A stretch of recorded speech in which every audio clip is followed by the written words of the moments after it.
Hello students, আমি operating system ক্লাসে আপনাদের সঙ্গে বরাবরের মতো আছি ঐশ্বর্য পান্ডে।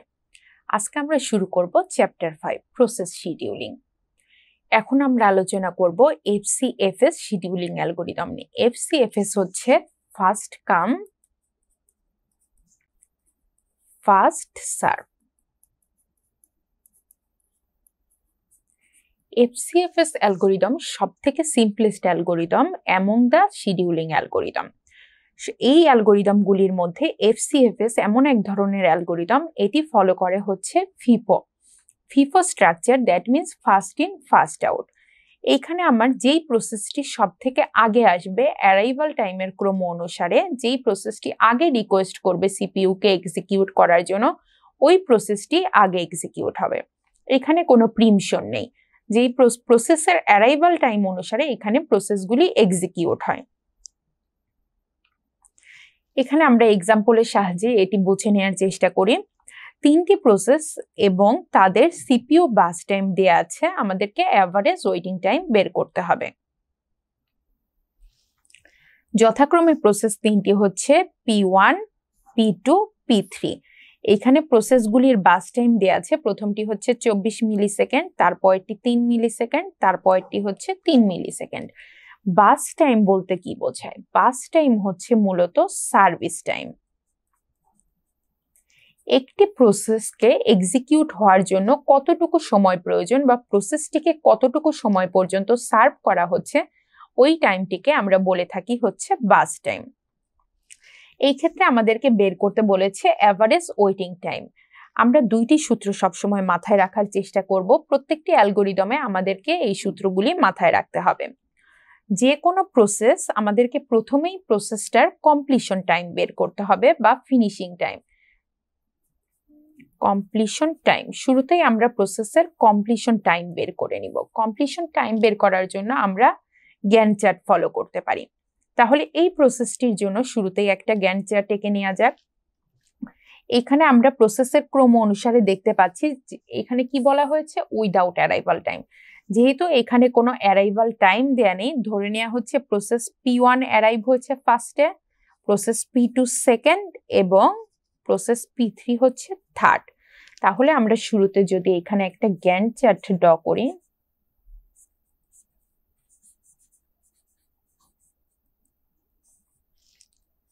Process P1, right?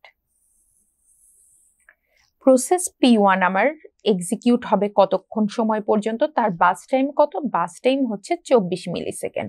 তাহলে P1 আমার 0 থেকে শুরু করে আমি এইটাকে বোঝাচ্ছে হচ্ছে সময়, এই টাইম, এই সেলটাকে টাইম স্লাইস বোঝাচ্ছে। তাহলে এই সেলটা যদি টাইম স্লাইস হয়, এখানে আমি কি রাখতে পারি? 0 থেকে 24 সেকেন্ডের মধ্যে রাখতে পারি P1 কে। এই 24 সেকেন্ড সময় পর্যন্ত আমার P1 প্রসেস এক্সিকিউট হলো। এর পরবর্তীতে আমার কোন প্রসেসটা আসবে? প্রসেস আসলো P2, তার বাস টাইম হচ্ছে 3 মিলি সেকেন্ড। কিন্তু বাস টাইম 3 মিলি সেকেন্ড হলে প্রসেসটা আমার স্টার্ট হলো কখন? প্রসেসটা আমার স্টার্ট হলো 24 মিলি সেকেন্ডে, কারণ সে এতক্ষণ সময় পর্যন্ত ওয়েটিং কিউতে ছিল বা রেডি কিউতে ওয়েট করছিল। 24 সেকেন্ড থেকে সে কতক্ষণ চলবে? 3 মিলি সেকেন্ড পর্যন্ত চলবে, কেননা তার বাস টাইম হচ্ছে 3 মিলি সেকেন্ড। তাহলে 24 থেকে 3 মিলি সেকেন্ড পর্যন্ত চললে এই সময়টা কত হবে? 27। তাহলে P2 আমার কতক্ষণ পর্যন্ত চলবে? 24 থেকে শুরু করে 27 পর্যন্ত। এখন বাকি থাকলো হচ্ছে P3। P3 চলবে কতক্ষণ? 3 সেকেন্ড পর্যন্ত। তাহলে 3 সেকেন্ড হলে 30 মিলি সেকেন্ড পর্যন্ত আমার চলবে হচ্ছে P3। এই হচ্ছে আমার গ্যান্ট চার্ট। এই গ্যান্ট চার্ট থেকে আমি দেখে বলতে পারি P1 এর জন্য আমার কমপ্লিশন টাইম কতটুকু? P1 এর কমপ্লিশন টাইম হচ্ছে, এটাকে আমি সংক্ষেপে লিখতে পারি CT। P1 এর কমপ্লিশন টাইম হচ্ছে 24 মিলি সেকেন্ডে আমার P1 কমপ্লিট হয়ে গেল। P2 এর কমপ্লিশন টাইম কত? P2 এর কমপ্লিশন টাইম হচ্ছে 27। P3 এর কমপ্লিশন টাইম কত? P3 এর কমপ্লিশন টাইম হচ্ছে 30 মিলি সেকেন্ড। আমরা যেহেতু জানি যে ফার্স্ট কাম ফার্স্ট সার্ভ, এখানে কোনো প্রিমশন নেই। প্রিমশন নেই অর্থ কোনো প্রসেসকে আমি চাইলেই মেমোরি থেকে ডিঅ্যালোকেট করতে পারবো না যতক্ষণ না পর্যন্ত ওই প্রসেসটা এক্সিকিউট হবে। ঠিক এই গ্যান্ট চার্টে ওইভাবেই দেখা যাচ্ছে 0 থেকে 24 মিলিসেকেন্ড পর্যন্ত এই প্রসেসটা এক্সিকিউট হবে, কারণ তার বাস টাইম হচ্ছে 24 মিলিসেকেন্ড। এর মধ্যে যদি কোনো হায়ার প্রায়োরিটির প্রসেসও আসে তাও P1 এক্সিকিউশন স্টপ হবে না। P1 কমপ্লিট হওয়ার পর P2 এক্সিকিউশন স্টার্ট শুরু হবে, P2 এর পরে শুরু হবে P3। তাহলে আমরা তিনটা প্রসেসেরই কমপ্লিশন টাইম পেয়ে গেলাম। কমপ্লিশন টাইম পাওয়ার পর এখন আমরা বের করব হচ্ছে ওয়েটিং টাইম। ওয়েটিং টাইম বের করতে গেলে আমাদেরকে জানতে হবে turn around time. Turn around time, আমরা টার্ন অ্যারাউন্ড টাইম কিভাবে বের করতে পারি? টার্ন অ্যারাউন্ড টাইম বের করার জন্য একটা সূত্র আছে। সূত্রটা হচ্ছে কমপ্লিশন টাইম, টার্ন অ্যারাউন্ড টাইমকে সংক্ষেপে লিখছি হচ্ছে TAT। টার্ন অ্যারাউন্ড টাইমের সূত্রটা কি? কমপ্লিশন টাইম, সংক্ষেপে কমপ্লিশন টাইমকে লিখলাম হচ্ছে CT। কমপ্লিশন টাইম থেকে আমি সাবস্ট্রাক্ট করব বা বিয়োগ করব হচ্ছে অ্যারাইভাল টাইমকে। তাহলে আমার প্রসেস P1 এর জন্য আমার কমপ্লিশন টাইম ছিল কত? 24 মিলিসেকেন্ড। অ্যারাইভাল টাইম কত? অ্যারাইভাল টাইম হচ্ছে আমার ধরে নিচ্ছি 0, কারণ সে শুরুতে এসেছে। তাহলে 24 মাইনাস 0 কত হবে? 24। P2 এর জন্য কত হবে? P2 এর জন্য হবে কমপ্লিশন টাইম কত? P2 এর কমপ্লিশন টাইম হচ্ছে 27। সে এসেছে কখন? সে এসেছে হচ্ছে 1-এ। যেহেতু এখানে আমার কোনো অ্যারাইভাল টাইম নেই, তাহলে প্রসেসের কমপ্লিশন টাইমই হবে আমার turn around time. Completion time is equal turn around time. এখন ওয়েটিং টাইম বের করার সূত্র কি? ওয়েটিং টাইমকে সংক্ষেপে ডিনোট করছি WT দ্বারা। ওয়েটিং টাইম বের করার সূত্র হচ্ছে turn around time minus burst time. Burst টাইমকে সংক্ষেপে লিখছি হচ্ছে BT দ্বারা। তাহলে আমার প্রসেস P1 তার টার্ন অ্যারাউন্ড টাইম কত? 24। যেহেতু কমপ্লিশন টাইম আর টার্ন অ্যারাউন্ড টাইম সমান, যেহেতু আমার এখানে অ্যারাইভাল টাইমটা দেয়া নেই, তাহলে 24 হচ্ছে টার্ন অ্যারাউন্ড টাইম। 24 থেকে আমি যদি মাইনাস করি বাস টাইম কত P1 এর? 24। তাহলে কত হবে? 0। কার জন্য? প্রসেস P1 এর জন্য।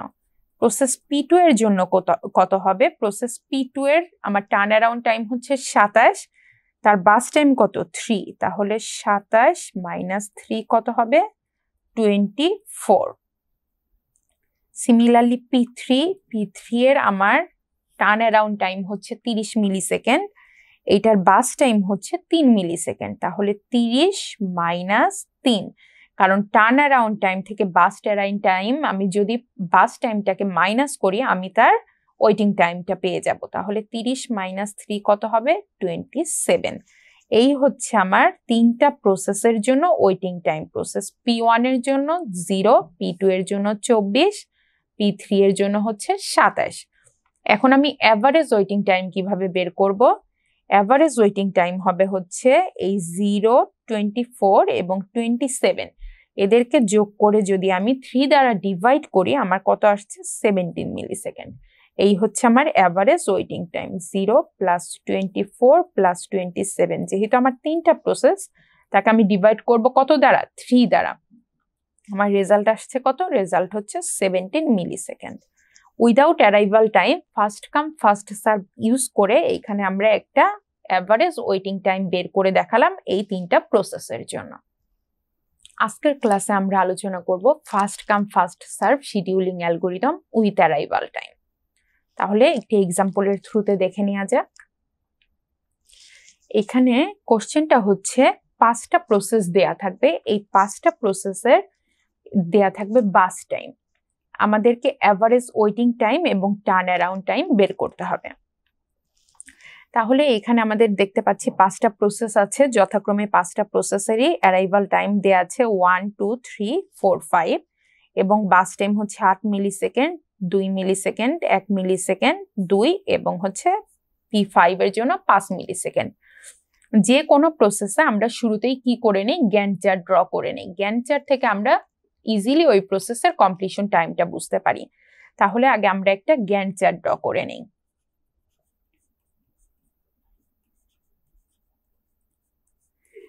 আমরা দেখছি হচ্ছে first come first serve scheduling algorithm. First come first serve scheduling algorithm বলে যেই প্রসেসটি আমার আগে অ্যারাইভ করবে ওই প্রসেসটি আগে এক্সিকিউট হবে। এখানে কোনো প্রায়োরিটি বেস করে প্রসেস এক্সিকিউশন হবে না, কোনো প্রিমশন হবে না।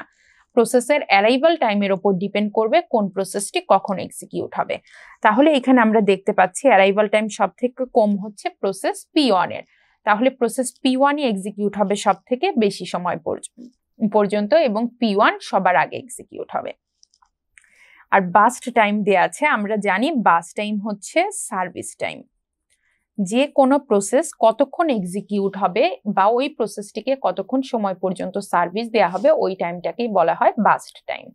তাহলে আমরা বাস্ট টাইমের ওপর ডিপেন্ড করে এবং অ্যারাইভাল টাইমের ওপর ডিপেন্ড করে গ্যান্ট চার্টটা ড্র করে ফেলি। প্রসেস P1, এই প্রসেসের আমার বাস্ট টাইম হচ্ছে কত 8 মিলি সেকেন্ড। প্রসেস P1 আমার আসবে কখন 1 সেকেন্ডে। তাহলে 1 সেকেন্ড থেকে যদি আমার 8 মিলি সেকেন্ড পর্যন্ত এই প্রসেসটা এক্সিকিউট হয়, কখন প্রসেস P1টা কমপ্লিট হবে 9 মিলি সেকেন্ডে। তাহলে আমি এই সেলে লিখে দেই কি P1। এর পরবর্তীতে আমার প্রসেস P2 আসবে। P2 আসবে আমার 9 মিলি সেকেন্ডে এবং সে এক্সিকিউট হবে কতক্ষণ 2 মিলি সেকেন্ড পর্যন্ত। তাহলে তার কমপ্লিশন টাইম কখন 11 এসে আমার প্রসেস P2। এর পরবর্তীতে 3 মিলি সেকেন্ডে আমার আসবে প্রসেস P3 যেটা চলবে 1 মিলি সেকেন্ড পর্যন্ত। তাহলে 11 থেকে 12 মিলি সেকেন্ড পর্যন্ত আমার প্রসেস P3 চলবে। এরপরে 4 মিলি সেকেন্ডে P4 এসে সে বাস টাইম হচ্ছে 2 হলে 12 যোগ 2 কত হবে 14। আমার প্রসেস P4 চলবে 12 থেকে 14 মিলি সেকেন্ড পর্যন্ত। এর পরবর্তীতে প্রসেস P5 আসবে, বাস টাইম হচ্ছে 5 মিলি সেকেন্ড। তাহলে 14 থেকে 5 মিলি সেকেন্ড পর্যন্ত যদি সে চলে কত হবে 19 মিলি সেকেন্ড। অর্থাৎ প্রসেস P5 আমার কমপ্লিট হবে কখন 19 মিলি সেকেন্ডে। প্রসেস P1 এর আমার এক্সিকিউশন টাইম কত হচ্ছে 9 মিলি সেকেন্ড। P2 এর আমার কমপ্লিশন টাইম হচ্ছে 11, P3 এর 12, P4 এর 14 আর P5 এর হচ্ছে 19। এই গ্যান্ট চার্ট থেকে তাহলে আমরা 5টি প্রসেসের কমপ্লিশন টাইম বের করে নিলাম। এখন আমরা টার্ন অ্যারাউন্ড টাইম এবং ওয়েটিং টাইম বের করব। তাহলে ওয়েটিং টাইম এবং turn around time. Turn around time বের করার জন্য সূত্রটাকে আমরা একটু দেখে নিই। সংক্ষেপে টার্ন অ্যারাউন্ড টাইমকে আমরা লিখতে পারি TAT। টার্ন অ্যারাউন্ড টাইমের সূত্র হচ্ছে completion time minus arrival time এবং ওয়েটিং টাইমের সূত্র হচ্ছে is equal turn around time minus burst time. তাহলে প্রসেস P1 এর কমপ্লিশন টাইম কত? প্রসেস P1 এর কমপ্লিশন টাইম হচ্ছে 9। কমপ্লিশন টাইম থেকে আমি অ্যারাইভাল টাইমকে মাইনাস করব। অ্যারাইভাল টাইম কত 1, 9 মাইনাস 1 কত হবে 8। এই হচ্ছে আমার টার্ন অ্যারাউন্ড টাইম। এরপরে রয়েছে কি ওয়েটিং টাইমটা হচ্ছে টার্ন অ্যারাউন্ড টাইম থেকে আমি মাইনাস করব বাস টাইমকে। টার্ন অ্যারাউন্ড টাইম হচ্ছে 8, বাস টাইম কত 8। তাহলে 8 মাইনাস 8 কত হবে 0। তাহলে প্রসেস P1 এর ওয়েটিং টাইম হচ্ছে 0। এর পরবর্তীতে প্রসেস P2 এর টার্ন অ্যারাউন্ড টাইম কত হবে? P2 এ আমার কমপ্লিশন টাইম হচ্ছে 11। আমরা এই গ্যান্ট চার্ট থেকে দেখতে পাচ্ছি P2 কমপ্লিট হয়েছে 11 মিলি সেকেন্ডে এবং P2 অ্যারাইভ করেছে কখন 2 মিলি সেকেন্ডে। তাহলে 11 মাইনাস 2 কত হবে? 11 মাইনাস 2 ইজ ইকুয়াল 9। আমার 9 হচ্ছে turn around time process P2 এর জন্য। ওয়েটিং টাইম কত হবে? এই 9 থেকে আমি বাদ দিব তার বাস টাইমকে। বাস টাইম কত 2। তাহলে 9 মাইনাস 7 ইজ ইকুয়াল হচ্ছে 2। সিমিলারলি প্রসেস P3 এর জন্য প্রসেস P3 এর কমপ্লিশন টাইম হচ্ছে 12 মাইনাস অ্যারাইভাল টাইম কত 3। 12 মাইনাস 3 করলে আমার আসবে কত? তার টার্ন অ্যারাউন্ড টাইম 9 আসবে। এর পরবর্তীতে এখন আমি 9 থেকে মাইনাস করব তার বাস টাইমকে। 9 মাইনাস 1 কত হবে? 9 মাইনাস 1 হবে হচ্ছে 8। এখন প্রসেস P4 এর জন্য প্রসেস P4 আমার কমপ্লিশন টাইম হচ্ছে 14 মিলি সেকেন্ড এবং তার অ্যারাইভাল টাইম হচ্ছে 4। তাহলে আমার টার্ন অ্যারাউন্ড টাইম হবে 10 থেকে এখন আমি মাইনাস করব তার বাস টাইমকে। 10 মাইনাস 2 ইজ ইকুয়াল 8। এর পরবর্তীতে প্রসেস P5 আমার এক্সিকিউশন শেষ হচ্ছে, কমপ্লিশন টাইম 19 এবং তার অ্যারাইভাল টাইম হচ্ছে 5। তাহলে মাইনাস করলে আমি পাচ্ছি 14। 14 থেকে এখন আমি মাইনাস করব তার বাস টাইমকে। বাস টাইম হচ্ছে 5। 14 মাইনাস 5 আমার আসবে হচ্ছে 9। তাহলে আমি এখানে আমার ওয়েটিং টাইম পেয়ে যাচ্ছি এবং টার্ন অ্যারাউন্ড টাইম পেয়ে যাচ্ছি। তাহলে এখন আমি অ্যাভারেজ ওয়েটিং টাইম ক্যালকুলেট করে নিচ্ছি। অ্যাভারেজ ওয়েটিং টাইম হবে, average waiting time is equal 0 plus 7 plus 8 plus 8 plus 9 is equal না, আচ্ছা এটাকে আমি ডিরেক্ট ভাগ দিয়ে দিচ্ছি। যেহেতু আমার প্রসেস কয়টা, 5টা প্রসেস যেহেতু আমাকে ভাগ দিতে হবে কত দ্বারা, 5 দ্বারা। এটাকে যদি আমি ভাগ দিই আমার অ্যান্সার আসবে হচ্ছে 6.4। সিমিলারলি আমি এই সংখ্যাগুলিকে 8, 9, 9, 10, 14 এদেরকে যদি আমি 5 দ্বারা ভাগ করি আমার কত আসবে, যোগফল আসবে হচ্ছে 50। 50কে 5 দ্বারা ভাগ করলে আমার অ্যাভারেজ টার্ন অ্যারাউন্ড টাইম আসবে হচ্ছে 10। এইভাবে উইথ অ্যারাইভাল টাইম সহ আমি যে কোনো first come first serve scheduling অ্যালগোরিদমে অ্যাভারেজ ওয়েটিং টাইম এবং অ্যাভারেজ টার্ন অ্যারাউন্ড টাইম বের করে নিতে পারবো। এই ক্ষেত্রে আমাদেরকে শুধু 2টি সূত্র মাথায় রাখতে হবে, একটি হচ্ছে টার্ন অ্যারাউন্ড টাইমের জন্য, আরেকটি হচ্ছে ওয়েটিং টাইমের জন্য। তাহলে প্রথমে শুরুতেই কি করে নিতে হবে, গ্যান্ট চার্ট ড্র করে নিতে হবে। গ্যান্ট চার্ট থেকে প্রসেসের কমপ্লিশন টাইম দেখতে পারবো। এই কমপ্লিশন টাইম থেকে আমরা যদি অ্যারাইভাল টাইম, এই হচ্ছে অ্যারাইভাল টাইম, প্রসেস P1 এর 1, দেন প্রসেস P2 এর 2, দেন 3, 4, 5 এই অ্যারাইভাল টাইমগুলিকে যদি আমি পর্যায়ক্রমে মাইনাস করি তাহলে আমরা টার্ন অ্যারাউন্ড টাইম পেয়ে যাব।